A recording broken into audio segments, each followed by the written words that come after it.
Hai, Assalamualaikum warahmatullahi wabarakatuh dan selamat sejahtera. Okey, hari ni kita akan sambung lagi kita punya perbincangan buku teks sains tahun 4, KSSR Saya Makan dengan muka surat 21. Okey, kita baru saja hari itu menghabiskan topik 1 ni secara menyeluruh dan hari ni kita akan buat latihan uji minda dia pada muka surat 22. Okey, kita tengok soalan yang pertama. Jawab semua soalan yang berikut dalam buku latihan sains. Okey, ikut buku awak lah. Cikgu awak suruh buat yang mana? Mailan memasukkan dua objek ke dalam bekas yang berisi air seperti di bawah. Maksudnya dua objek tu apa? Pensel dengan duit siling. Okey, nampak? Apa yang berlaku tu?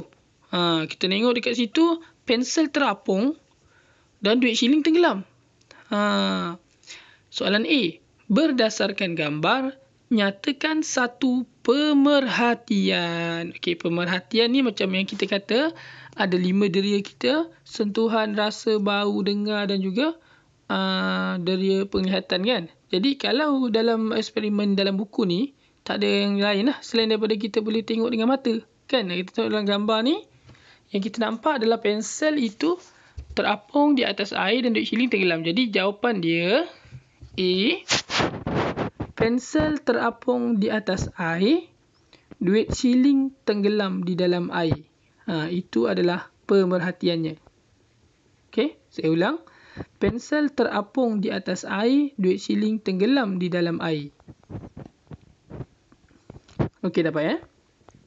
Kemudian B. Apakah inference berdasarkan jawapan kamu di atas? Inference maksudnya sebab daripada pemerhatian. Okey, maksudnya kenapa kita kata pensel tu terapung? Kenapa kita kata duit siling tu tenggelam? Okey, jadi inference ni jawab dia mesti adalah bermula dengan sebab ataupun kerana lah. Okey, jadi saya cuba jawab dengan kerana. Kerana, okey, mula-mula kita fikir dulu, kenapa pensel tu ada kat atas air? Kenapa duit siling ada kat bawah? Ni ada kena-mengena dengan daya apung ataupun ketumpatan. Kita pernah belajar kan tajuk ketumpatan.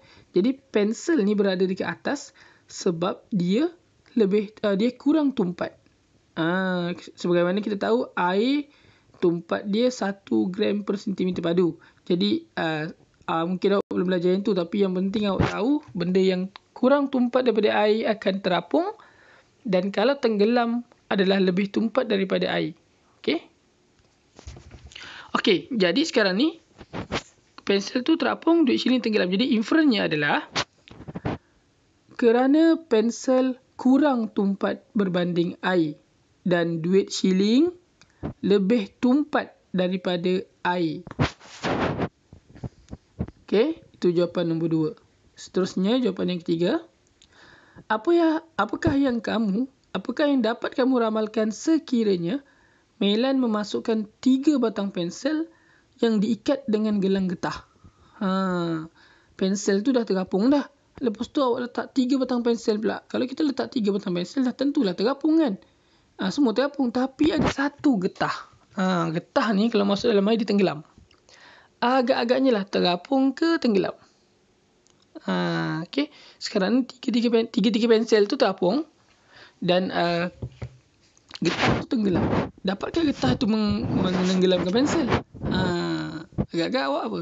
Ramalkan. Okey, jom. Saya ada buat eksperimen ni. Saya tunjuk sekejap. Ini adalah eksperimen saya. Ini masa yang kita letak 1 pensel. Okey. Dia memang terapung. Dan bila kita letak 3 pensel, saya ikatkan dengan getah. Dia juga terapung. Mana ada tenggelam? Mestilah terapung kan? Dah 3 pensel kan? Okey, jadi dah nampak kat situ. Jadi kalau kat sini sebenarnya dia belum suruh buat lagi, dia suruh ramalkan. Tapi saya dah bagi bukti lah. Okey, jadi jawapannya adalah pensel dan gelang getah itu terapung. Pensel dan gelang getah itu terapung. Okey, mudah kan?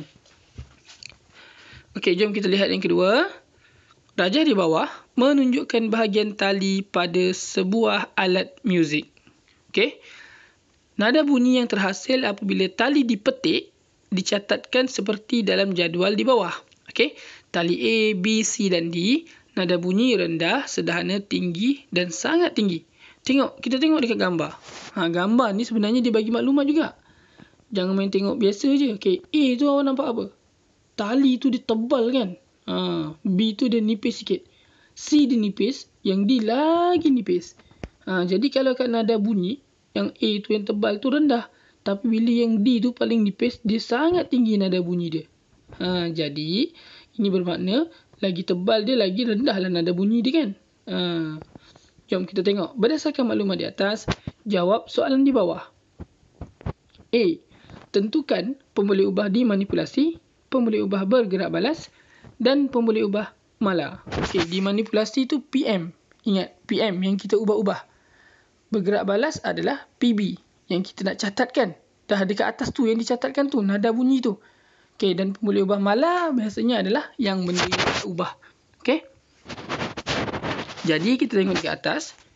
Okay, kalau kita ikutkan yang saya pernah ajar, dalam kotak ni, sebelah kiri ni adalah PM dan sebelah kanan adalah PB.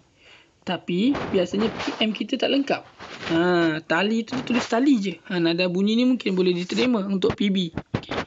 Okay. Jadi, sekarang ni jawapan PM ataupun pemboleh ubah dimanipulasi adalah apa yang kita nampak berbeza dekat sini, A, B, C, D.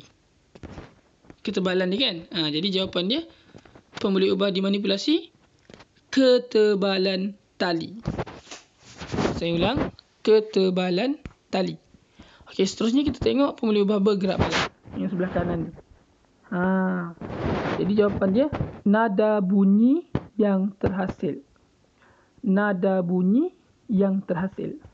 Okey. Dan pemboleh ubah mala, biasa kalau kat tali gitar tu, mala tu iaitu tali lah. Biasanya tali. Apa tali?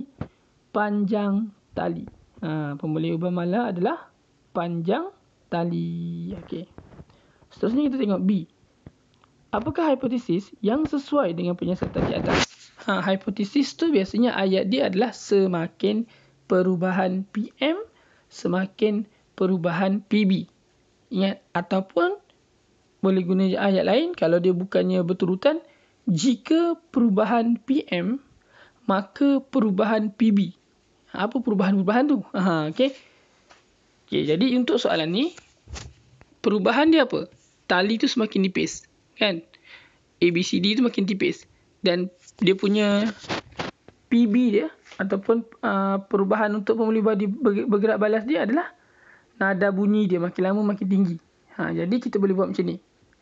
Semakin perubahan dia apa tadi? Nipis kan? Semakin nipis ketebalan tali ataupun semakin kurang ketebalan tali, okey, semakin tinggi nada bunyi.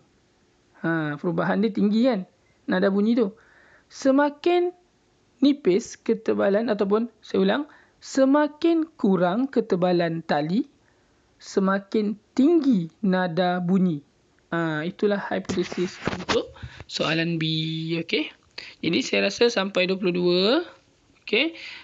Lepas ni kita akan sambung pada muka surat seterusnya dengan bab yang baru, bab manusia unit 2. Jadi kalau nak tengok bab itu, pastikan anda subscribe dan tekan butang loceng. Nantikan video seterusnya daripada saya. InsyaAllah. Assalamualaikum warahmatullahi wabarakatuh dan selamat sejahtera.